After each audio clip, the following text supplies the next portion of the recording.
C'est bien dans le Deutéronome au chapitre 4 et on lit à partir du verset 39. Deutéronome chapitre 4 et le verset 39. Donc je commence la lecture, puis si vous voulez suivre, vous êtes bienvenus. Deutéronome 4, le verset 39. Sache donc en ce jour et retiens dans ton cœur que l'Éternel est Dieu, en haut dans le ciel et en bas sur la terre, et qu'il n'y en a point d'autre. Et observe ses lois et ses commandements que je te prescris aujourd'hui, afin que tu sois heureux, toi et tes enfants après toi, et que tu prolonges désormais tes jours dans le pays que l'Éternel ton Dieu te donne. Alors Moïse choisit 3 villes de l'autre côté du Jourdain, à l'Orient, afin qu'elles servissent de refuge aux meurtriers qui auraient involontairement tué son prochain, sans avoir été auparavant son ennemi, et afin qu'il puisse sauver sa vie en s'enfuyant dans l'une de ces villes.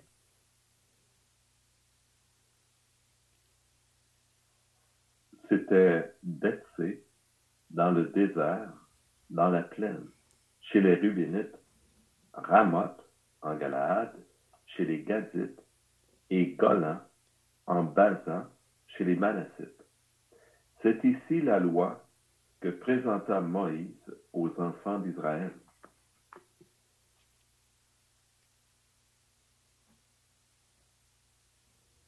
Voici les préceptes, les lois et les ordonnances que Moïse prescrivit aux enfants d'Israël après leur sortie d'Égypte. C'était de l'autre côté du Jourdain, dans la vallée, vis-à-vis de Beth-péor, au pays de Sion, roi des Amoréens, qui habitait à Hesbon, et qui fut battu par Moïse et les enfants d'Israël après leur sortie d'Égypte. Ils s'emparèrent de son pays et de celui d'Og, roi de Basan. Ces 2 rois des Amoréens étaient de l'autre côté du Jourdain, à l'Orient. Leur territoire s'étendait depuis Aroër, sur les bords du torrent de l'Arnon, jusqu'à la montagne de Sion, qui est l'Hernon.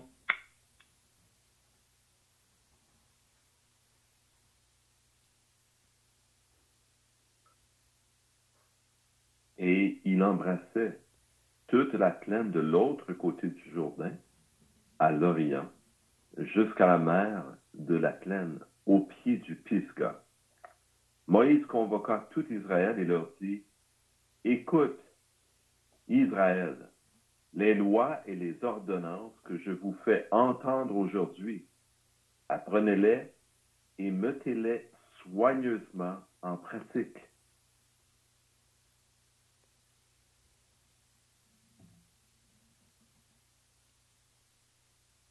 L'Éternel notre Dieu a traité avec nous une alliance à Horeb. Ce n'est point avec nos pères que l'Éternel a traité cette alliance, c'est avec nous qui sommes ici aujourd'hui, tous vivants. L'Éternel vous parla face à face sur la montagne du milieu du feu. Je me tins alors entre l'Éternel et vous pour vous annoncer la parole de l'Éternel, car vous aviez peur du feu, et vous ne montâtes point sur la montagne, il dit. Amen. On va arrêter ici pour aujourd'hui, là, parce que je ne pense pas qu'on ira plus loin que ça. Donc, si vous étiez là la semaine passée, c'est Moïse, toujours qu'il est en train de parler à cette deuxième génération qui avait sorti de l'Égypte. Puis ce qu'on avait vu la semaine passée, qui leur rappelait à ce peuple-là qui était vraiment le vrai Dieu ou le Dieu vivant, qui n'en a pas d'autre comme lui. Il n'y en a pas d'autres comme lui. Il n'y a pas d'autres peuples sur la terre qui connaissent ce Dieu vivant comme Israël a connu.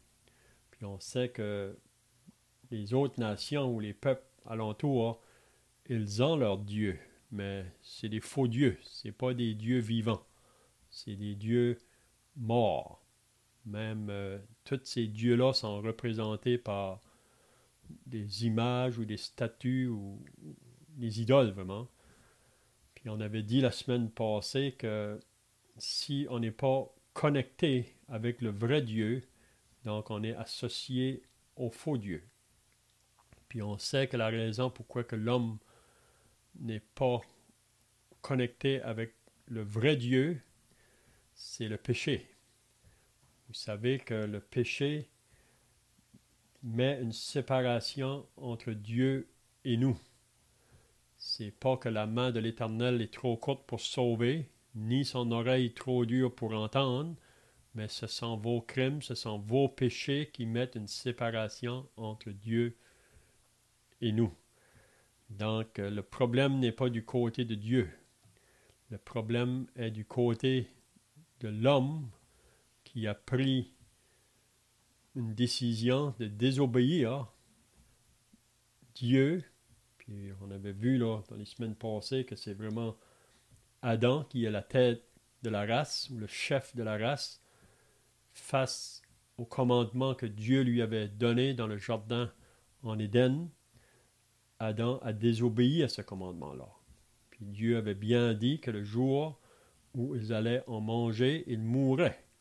Donc la mort, là, ça représente la mort physique et spirituelle, mais on sait que la première mort qui a pris place, c'est vraiment la mort spirituelle.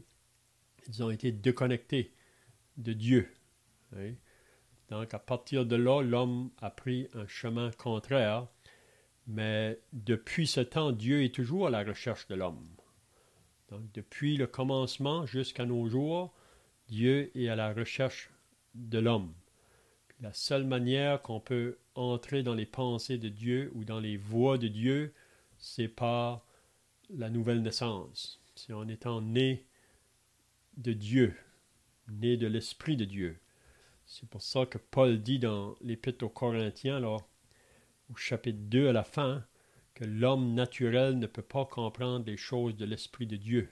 Mais l'homme spirituel, au contraire, il peut les comprendre. Puis la raison, c'est parce que l'Esprit de Dieu habite en lui. Donc, ici, ce peuple que Dieu a choisi, pas parce qu'il était différent des autres, on va voir ça au chapitre 7 du Deutéronome, c'est que Dieu a fait une grâce, puis encore aujourd'hui, quand Dieu appelle quelqu'un à le suivre ou le servir, c'est toujours par sa grâce. Mais ce peuple ici que Dieu a appelé, ils étaient censés être une nation qui va être un témoignage pour toutes les autres nations alentours. Ils sont censés être une lumière, mais on connaît l'histoire. On a vu ça depuis le début du chapitre 4, là, parce qu'on rappelle que le livre du Deutéronome est divisé en 3 parties, 3 sections, passé, présent, futur. Donc Moïse, ici vraiment, il rappelle seulement à cette deuxième génération-là le passé, qu'est-ce qui s'est arrivé avec Israël après leur sortie du pays d'Égypte, en vue du pays de Canaan, parce que c'est ça que Dieu voulait pour le peuple. Mais la première génération s'est détournée. Ils n'ont pas obéi vraiment pleinement à la parole de Dieu, puis ils sont morts dans le désert. Donc ici, c'est la deuxième génération. Mais là, comme on a dit, la semaine passée, il le fait réaliser, puis ça, on a besoin de se rappeler ça, ou être renouvelé dans ces vérités-là. Même nous, aujourd'hui, qui sommes à la fin des siècles, nous qui sommes le peuple de la Nouvelle Alliance, on doit être rappelé toujours dans ces vérités-là qu'il y a seulement un seul vrai Dieu et qu'il n'y en a pas d'autre. En dehors du Dieu vivant, c'est des faux dieux. Puis c'est toujours associé à la mort, c'est toujours associé à un peuple qui est déconnecté de Dieu. Donc, à partir du verset 39, donc, on va continuer ce qu'on a vu là, c'est que Moïse continue toujours à exhorter cette génération-là là, qui va entrer dans le pays promis. Comment est-ce qu'ils devront prendre garde à eux pour ne pas être associés au faux Dieu qui est associé à ces peuples-là qui se trouvent dans le pays de Canaan. Donc, à moins que quelqu'un ait d'autres pensées à ajouter, là, qu'est-ce qu'on a vu la semaine passée, on va commencer au verset 39. Donc, pour ceux qui viennent d'ajouter, là, on est dans Deutéronome 4 et on commencera le verset 39. J'aurais peut-être une couple de remarques face au verset 37. La caractéristique de Dieu, verset 37, il a aimé tes pères. Dieu est un Dieu d'amour, c'est un Dieu qui aime. Donc, ce n'est pas pour faire du mal à Israël que Dieu a choisi Israël, mais c'est parce qu'il les aime. C'est la même chose pour nous. D'ailleurs, comment dire, c'est un peu une drôle de phrase de dire « j'ai aimé tes pères ». J'aurais aimé mieux que Dieu me dise, si j'avais été à la place des Israélites, que Dieu m'aime, moi, et non pas juste mes pères. Mais il a aimé tes pères et il a choisi leur postérité après eux. C'est donc dire que Dieu a aussi dans son cœur le peuple de Dieu lui-même. Mais il lui dit, il t'a fait sortir lui-même d'Égypte par sa grande puissance. Il a chassé devant toi des nations supérieures en nombre et en force. C'est vraiment l'idée qui est apportée ici. Ça met l'accent sur ce que tu viens de dire un peu, Léon, c'est-à-dire que la chair ne peut plaire à Dieu. Ce que ça veut dire, ça, en pratique, c'est que c'est trop grand, c'est trop fort, c'est plus puissant que nous. On fait face à des forces, celle du péché, si vous voulez, une force qui est plus grande que nous, celle de la chair. On est tombé, l'homme est devenu, si on peut dire ainsi, corrompu en péchant, en sorte que maintenant, il n'a plus la force de plaire à Dieu, de faire la volonté de Dieu. Et cette force, il la trouve en Jésus-Christ. C'est-à-dire qu'on peut, comment dire, faire la volonté de Dieu ou faire plaisir à Dieu, être agréable à Dieu, c'était le mot que je cherchais, uniquement par la foi en Jésus-Christ. Et c'est quelque chose qu'on trouve même dans le Nouveau Testament. Tout le monde connaît bien cette pensée, ceux qui lisent le Nouveau Testament. Mais juste pour donner un exemple, comment c'est... En Matthieu 19, on se souviendra tous de ces paroles de Jésus qui dit que les disciples se posaient la question face à un homme riche qui était parti et qui avait posé des questions à Jésus et qui avait refusé de vendre tout ce qu'il avait. Et Jésus a dit, il est difficile à un homme riche d'entrer dans le royaume de Dieu. Et les disciples de dire, en fait, ce qu'il a dit, c'est qu'il est plus facile à un chameau de passer par le trou d'une aiguille qu'à un homme riche d'entrer dans le royaume de Dieu. Les disciples de répondre à cela, mais qui donc peut entrer dans le royaume de Dieu? Et on voit qu'eux voyaient la difficulté. Et Jésus en a rajouté parce qu'il répond à ses disciples, cela est impossible aux hommes, mais à Dieu tout est possible. Donc c'est vraiment l'idée de l'impossibilité et que c'est vraiment impossible aux hommes, mais pour Dieu tout est possible. Mais Dieu, ce qu'il vient de dire dans Deutéronome ici, c'est vraiment qu'ils étaient face à un peuple plus fort qu'eux, à des peuples, mais que c'est Dieu qui a combattu pour eux. C'est Dieu qui l'a fait. C'est vraiment par la foi qu'on accepte ces choses et qu'on est sauvé.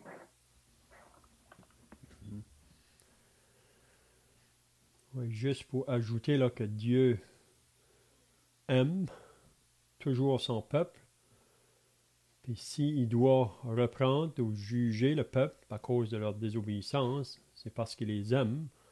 Puis on a la même pensée là, dans l'Apocalypse au chapitre 3, quand il parle à l'église de Laodicée, il va dire « Moi, je reprends et je châtie tous ceux que j'aime.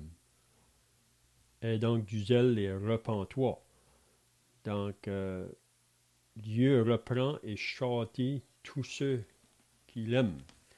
Donc, c'est la raison pourquoi il va nous reprendre, de nous châtier. C'est pas dans le but de nous faire du mal, mais c'est de nous attirer à lui. C'est toujours la raison vraiment. OK, donc on commence le verset 39, Deutéronome 4, le verset 39. C'est Moïse encore qui parle à ce peuple qui est prêt à entrer dans le pays, là. Il va dire, sache donc en ce jour et retiens dans ton cœur.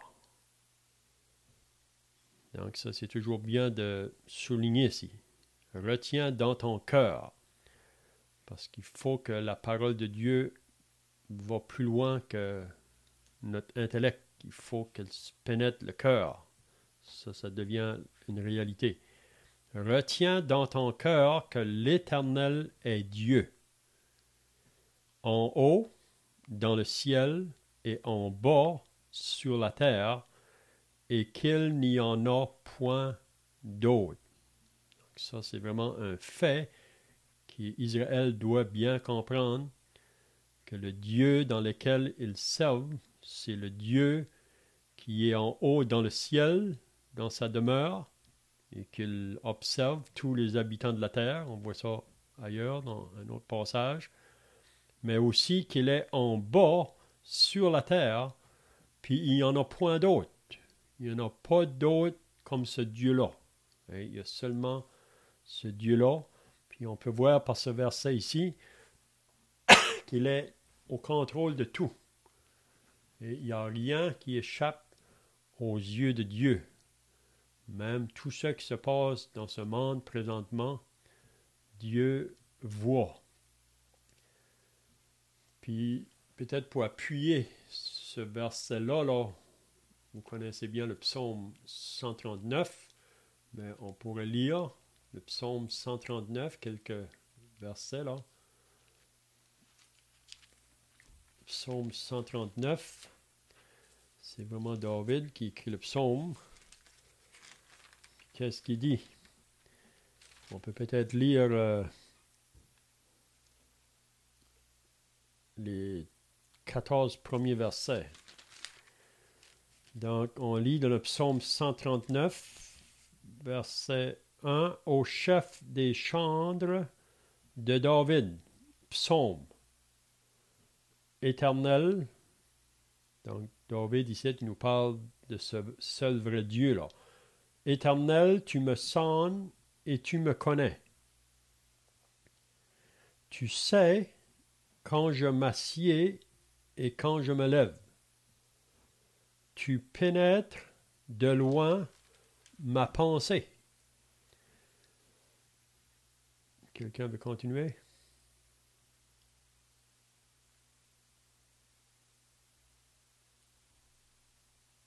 Tu sais quand je marche et quand je me couche, et tu pénètres toutes mes voies, car la parole n'est pas sur ma langue, que déjà, ô Éternel, tu la connais entièrement. Tu m'entoures par derrière et par devant, et tu mets ta main sur moi. Une science aussi merveilleuse est au-dessus de ma portée. Elle est trop élevée pour que je puisse la saisir.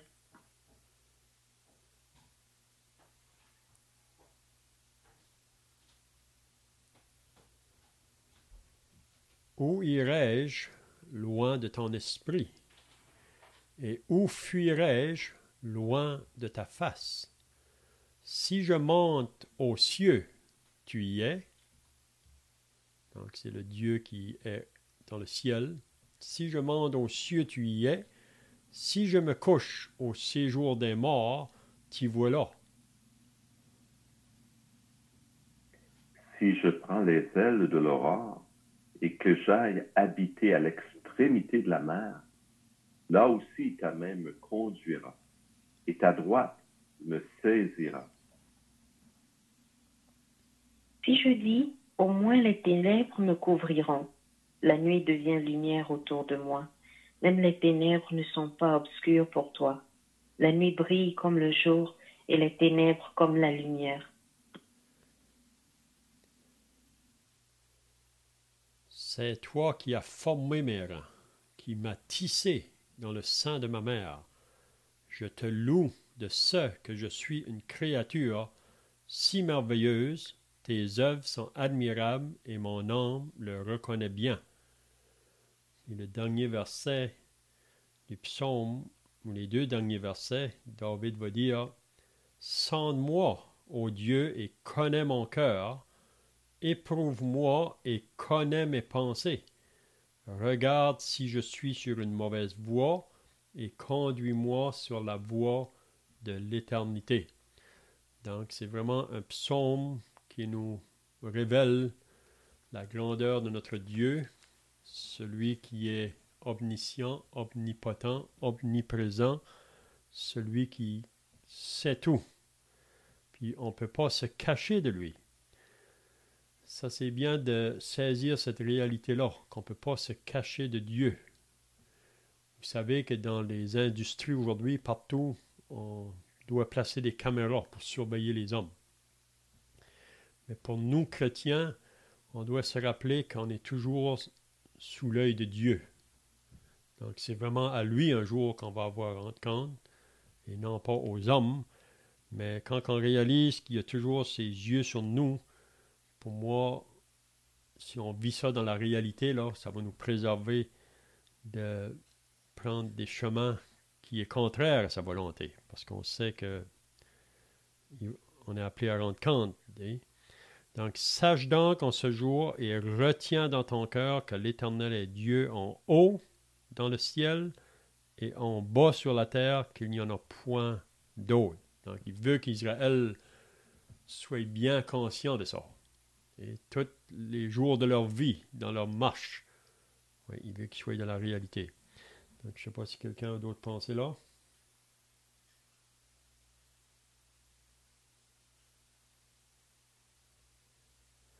Peut-être la question, je pourrais demander pourquoi que Moïse dit ça là, ces paroles-là à ce peuple. Pourquoi qu'il rappelle ça à ce peuple?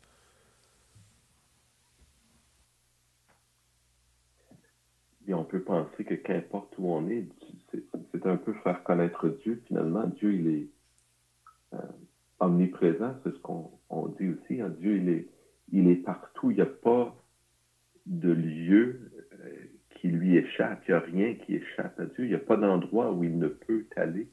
On ne peut se cacher devant sa face. Tout est à nu devant lui. Ça nous fait vraiment connaître la grandeur de Dieu pour vous.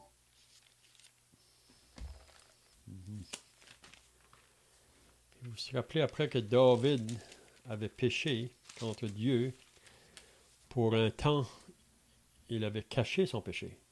Il pensait de le cacher, mais il pouvait le cacher aux hommes, mais pas devant Dieu. On pourrait lire le psaume 55, les paroles de David là, quand il s'est repenti. Le psaume 55, à partir du verset 1, on lit « Au chef des chants, avec instrument à cordes, cantique de David.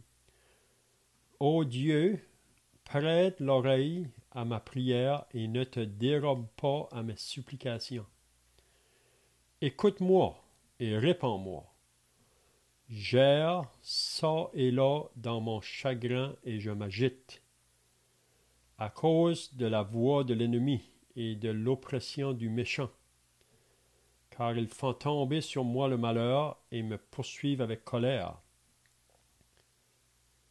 Mon cœur tremble au-dedans de moi, et les terreurs de la mort me surprennent. La crainte et l'épouvante m'assaillent, et le frisson m'enveloppe. Je dis, oh, si j'avais les ailes de la colombe, je m'envolerais et je trouverais le repos. Voici, je fuirai bien loin. J'irai séjourner au désert. Pause. Je m'échapperai en toute hâte, plus rapide que le vent impétueux que la tempête. Donc, David parle ici de vouloir se cacher. Et là, il dit au verset 13, « Ce n'est pas un ennemi qui m'outrage, je le supporterai, ce n'est pas mon adversaire qui s'élève contre moi, je me cacherai devant lui. C'est toi que j'estimais mon égal, toi mon confident et mon ami. Ensemble, nous vivions dans une douce amitié, nous allions avec la foule à la maison de Dieu. » Mais je pense que je n'ai pas vraiment le verset que je voulais, là, mais c'est quand même la pensée. Mais c'est David, là, après qu'il a péché, il est venu confesser à Dieu. Parce qu'avant ça, je pense que c'est peut-être le chapitre 32, il mentionne ça, là. Il dit au verset 1 de David, cantique, « Heureux celui à qui la transgression est remise, à qui le péché est pardonné. Heureux l'homme à qui l'Éternel n'impute pas l'iniquité et dans l'esprit duquel il n'y a point de fraude. » Et c'est surtout le verset ici, là. « Tant que je me suis tu, mes os se consumaient. Je gémissais toute la journée. Car nuit et jour ta main s'appesantissait sur moi. Ma vigueur n'était plus que sécheresse comme celle de l'été. » Pause. Puis c'est là qu'il dit, « Je t'ai fait connaître mon péché. Je n'ai pas caché mon iniquité.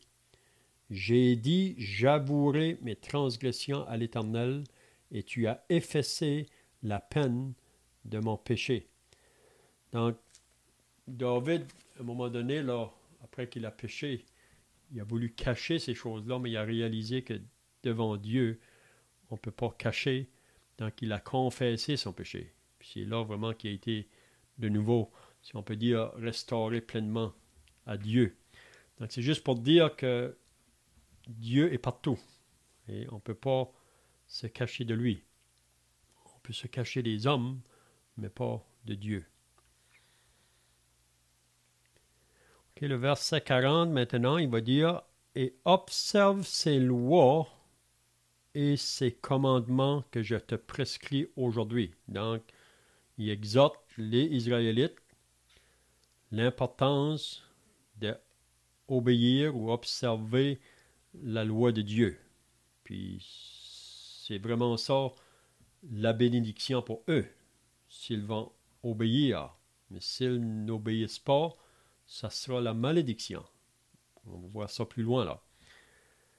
Donc, afin que tu sois heureux. Donc, si on veut maintenir le bonheur dans notre vie de jour en jour, c'est l'obéissance à la parole de Dieu. C'est ça que Moïse dit à Israël. Il n'y a pas d'autre manière. Vous savez qu'on vit dans un monde aujourd'hui qui pense qu'on peut trouver le bonheur sans Dieu. Il court après toutes sortes de choses que le monde a à offrir. Puis la raison, vraiment, c'est parce qu'il y a ce vide-là à l'intérieur de l'être humain. Puis on essaie de combler ce vide-là avec d'autres choses que Dieu. Mais c'est pas possible. C'est pour ça que Jésus pouvait dire à la femme samaritaine, « Celui qui boira de cette eau aura encore soif. Celui qui boira de l'eau que je lui donnerai n'aura jamais soif. » Donc, pour Israël, si vous allez connaître le bonheur dans votre vie de jour en jour, il faut observer ses lois et ses commandements que je prescris aujourd'hui, afin que tu sois heureux. Puis là, il mentionne les enfants. Toi et tes enfants auprès de toi. Donc, on veut avoir une vie heureuse, une vie de bonheur en tant que famille. Hein? Dieu dit, il faut que tu obéisses, que tu observes,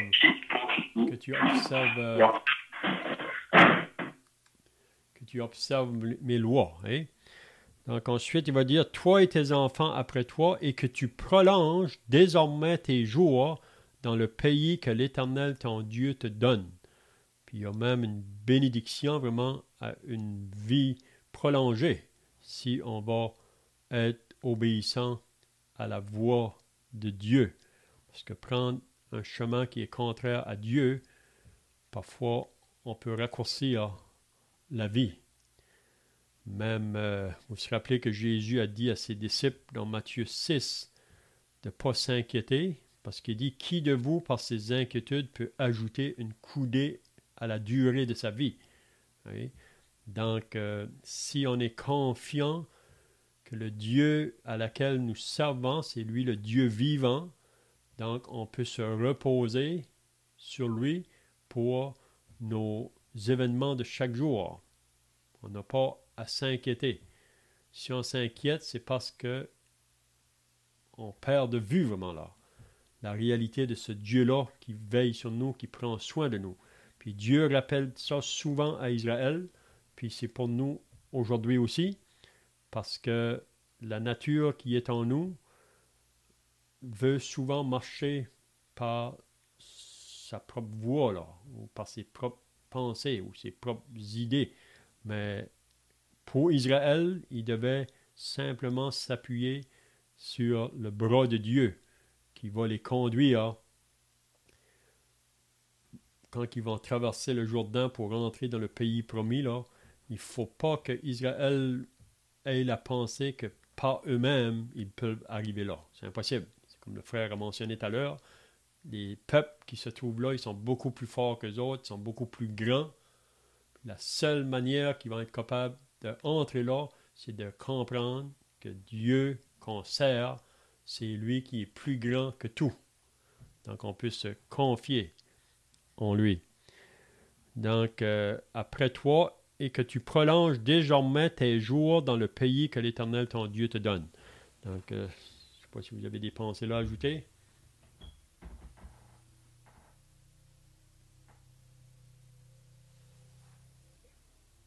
Juste de mentionner que tout cela, ça met l'accent sur notre dépendance de Dieu. On voudrait être indépendant, ne pas dépendre de rien ni de personne, mais on doit reconnaître que l'on est en toute chose dépendant de Dieu. Dieu, bien sûr, nous a donné des capacités. On peut faire des choses, pour ceux à tout le moins qui ne sont pas paralysés, mais on peut faire des choses.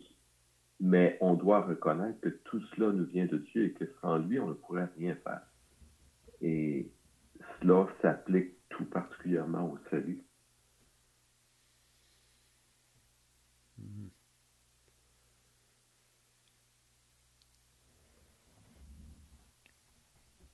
C'est ça. Donc, comme Paul peut dire dans l'Épître aux Galates, j'ai été crucifié avec Christ, et si je vis, ce n'est plus moi qui vis, c'est Christ qui vit en moi. Si je vis dans la chair, je vis dans la foi au Fils de Dieu qui m'a aimé et qui s'est livré lui-même pour moi. Donc, j'ai été crucifié avec Christ, et si je vis, ce n'est plus moi. C'est plus le moi qui devrait avoir le contrôle sur ma vie. Mais on sait que le moi est toujours là. Cette nature charnelle est toujours là. Elle s'oppose vraiment à se reposer complètement sur ce Dieu vivant. Elle s'oppose à se laisser conduire par ce Dieu-là. Donc c'est seulement par l'Esprit de Dieu qui habite en nous, à ceux qui sont sauvés, qu'on va être capable de pouvoir laisser Dieu vivre sa vie en nous. Oui? C'est pour ça que l'apôtre Paul dit dans l'Épître aux Galates, en exhortant les chrétiens de la Galatie, là, marchez selon l'Esprit, et vous n'accomplirez pas les désirs de la chair. Parce que la chair a des désirs contraires à celles de l'Esprit. Elle est opposée. Donc, la seule manière qu'on peut avoir la victoire sur cette nature charnelle, c'est une marche par l'Esprit. Cela veut dire maintenir une communion avec Dieu, journellement, jour après jour. Puis on dit qu'une vie de communion, c'est une vie de confession. Et on maintient notre relation avec Dieu en permettant pas rien qui mette un obstacle. Le péché qui vient qui attriste le Saint-Esprit, puis aussi qui nous arrête là, dans la marche. Mais le moment qu'on confesse, donc la communion reprend, donc on continue la marche.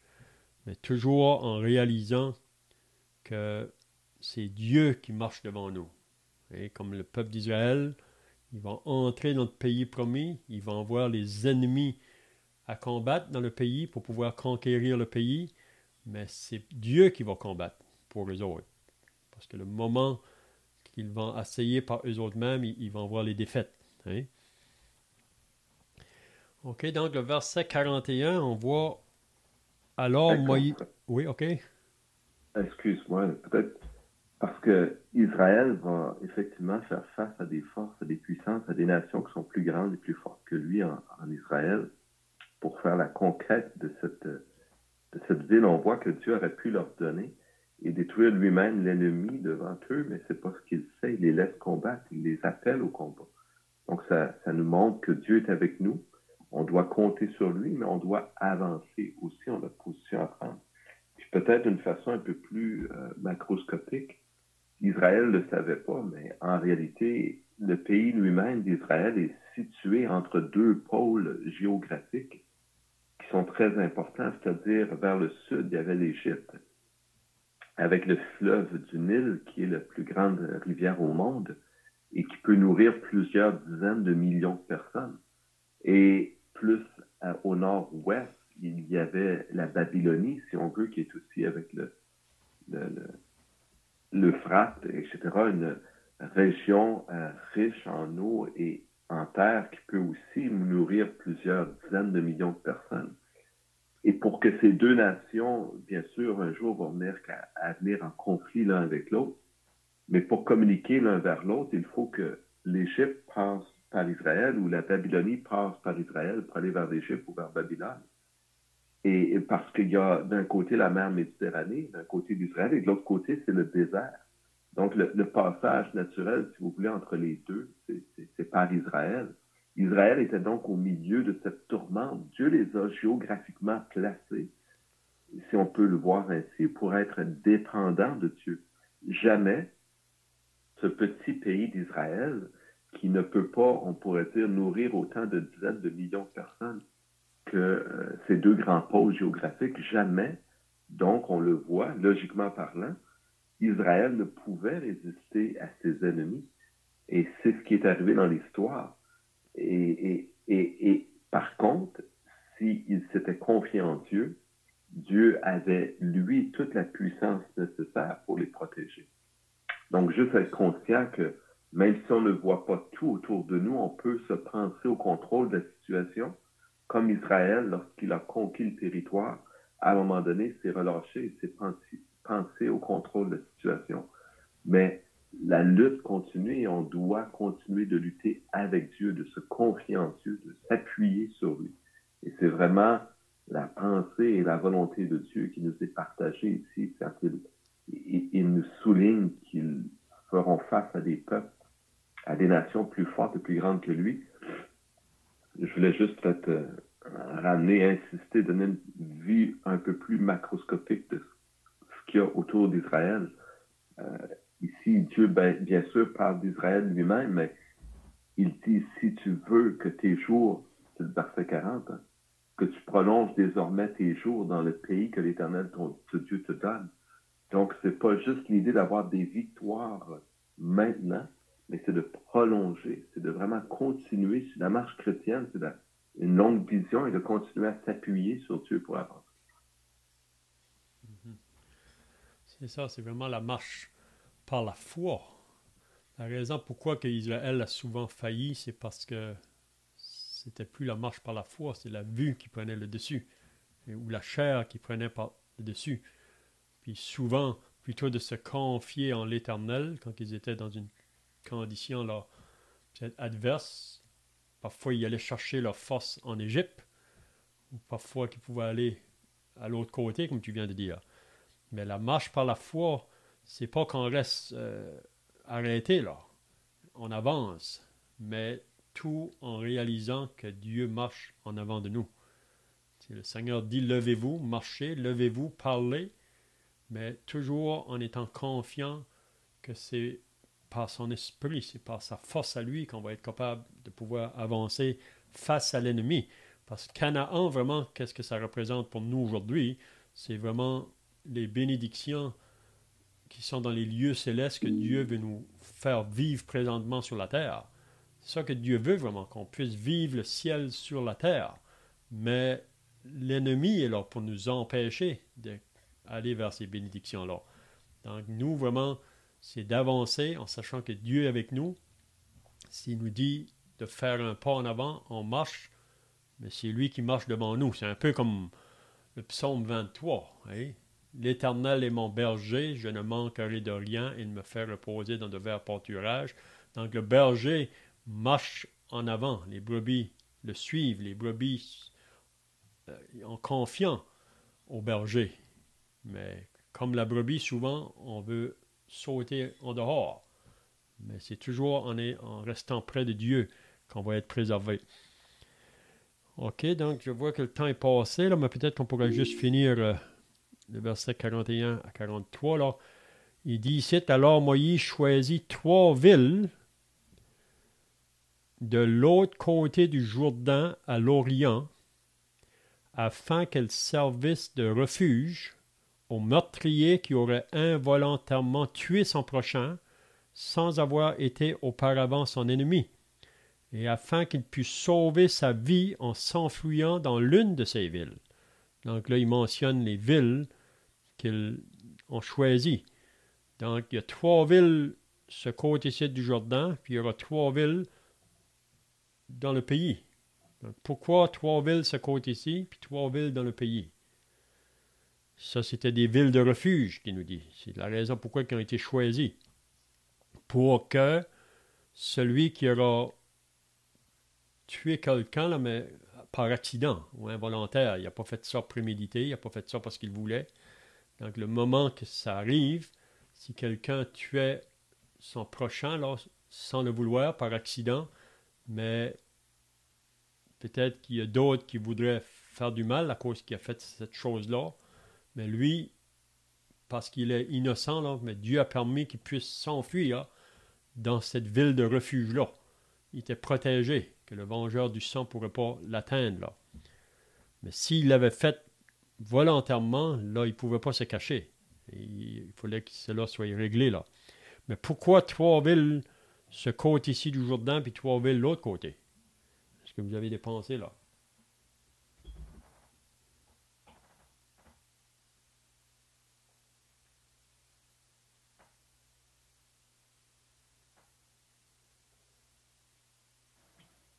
En fait, par rapport à ça, il y a beaucoup de pensées déjà. Le fait qu'il ne devait Est-ce qu'on pas... peut suggérer... est-ce que vous m'entendez, frère? Oui, oui. Un retard, là. Oui, c'est bien. Je vérifie si vous m'entendez. Oui, on t'entend bien, oui. Ah, ok, merci. Donc, je voulais juste suggérer que 3 villes de refuge à ces différents endroits, parce que le Seigneur, ce qu'il veut, c'est que le salut soit proche des personnes, si je peux le dire ainsi. Donc, il ne voulait pas que ces villes soient aussi loin de la population, parce qu'il est juste. Et bon, par application, on peut même penser simplement que c'est la disponibilité du salut. Le salut, comme on dit dans Romains, il est proche de vous, dans votre bouche et dans votre cœur. Donc, je pensais plus à la proximité du salut, même dans ce contexte ici de meurtrier involontaire.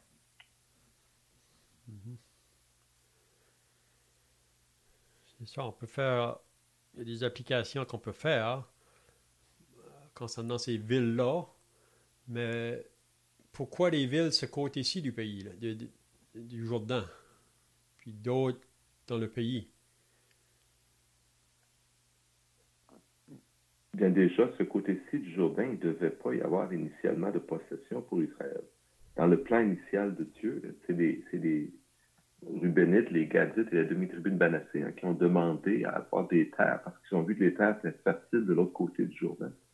Et Dieu, dans sa grâce, ça a amené beaucoup de problèmes parce que quand ils sont entrés combattre, parce qu'ils avaient promis à Moïse qu'ils iraient quand même combattre de l'autre côté du Jourdain avec le reste d'Israël pour leur permettre de prendre possession des terres. Et il y aurait beaucoup de choses à dire là-dessus, mais on sait qu'ils sont traversés, mais pas tous les ans. Il y en a qui sont demeurés derrière pour garder leur troupeau, leur famille. Mais parmi ceux qui ont traversé, ils sont allés à la guerre, mais à un moment donné, Josué s'est comme senti obligé de mettre un terme à la guerre parce que pour la conquête du pays, parce que ces gens étaient là, ils devaient retourner vers leur famille. Les familles n'avaient pas suivi. Et ça entraîne, si on veut, beaucoup de conséquences. En plus, on voit donc que suite à cela, la terre d'Israël n'aura pas été complètement conquise et qu'Israël va se mêler, se mélanger avec l'ensemble des peuples qu'ils auront laissés sur place plutôt que de faire comme Dieu avait dit et de vraiment éliminer ces gens pour ne pas être contaminés, si je peux utiliser l'expression, avec les coutumes et les pratiques de ces gens qui mettaient même leurs fils au feu en sacrifice à Moloch et des choses du genre. Donc tout cela va pénétrer Israël à cause de cette espèce de corruption, si on veut, du fait qu'ils ont accepté de rester de l'autre côté. Et même lorsque les hommes de ces trois tribus vont vouloir retourner, on sait qu'ils vont se construire un monceau de pierre énorme et ils vont dire par crainte que les gens, vos enfants de l'autre côté du fleuve disent nous de l'autre côté du fleuve, Jourdain, on ne fait pas partie d'Israël. Hein, et on a mis ce monceau de pierre pour servir de témoin, comme quoi on sert l'Éternel nous aussi. Donc, il y avait cette séparation physique entre les deux et c'était difficile de communiquer l'un avec l'autre. Et je viens rejoindre aussi très bien la pensée du frère qui a mentionné le fait que Dieu veut garder une certaine proximité pour le salut. C'est ça. Donc, ces deux tribus-là, là, puis la demi-tribu de Manassé, c'est quelque chose qu'ils ont demandé à Moïse, ça. Ils étaient prêts à rentrer dans le pays promis, mais ils trouvaient c'était un bel endroit, là, ce côté-là. Donc, ils demandent à Moïse, mais comme qui vient d'être dit, la volonté directive de Dieu, c'est que toutes les tribus soient à Canaan. Mais Dieu va permettre à ces tribus-là, mais il y a des conditions à eux autres, comme qui a déjà été mentionné là. Les hommes devront aller combattre avec le reste pour conquérir le pays, mais ce n'était pas vraiment la volonté directive de Dieu. Puis c'est une des raisons, encore là, on voit que la grâce de Dieu a quand même été sur ces tribus-là qui ont resté ce côté-ci, là, parce qu'il les a quand même pourvus à des villes de refuge pour eux aussi, vous comprenez? Donc, il y avait ces villes-là pour eux aussi. Mais il y a beaucoup d'applications qu'on pourrait faire là, que dans nos vies chrétiennes, Dieu veut nous bénir de toutes les bénédictions spirituelles dans les lieux célestes, mais parfois, à cause de la chair en nous, on peut vouloir simplement nous rester juste peut-être à l'aise ou pas vouloir avancer. On va perdre les bénédictions. Mais Dieu est toujours fidèle. Dieu est toujours fidèle. C'est nous souvent qui s'arrêtent ou peut-être on dit on a été assez loin, là, on ne veut plus combattre ou on laisse les bras tomber. Mais on va être perdant à la fin. C'est comme qu'on disait là, la volonté permissive de Dieu, ça peut être bien, mais il y a toujours des conséquences néfastes dans ce chemin-là. Donc, je vois que le temps est passé, donc à moins que les frères ont d'autres pensées ici, là, il y a beaucoup de choses qu'on pourrait dire, peut-être pour appliquer pour nous aujourd'hui. Peut-être qu'on peut reprendre ça la semaine prochaine.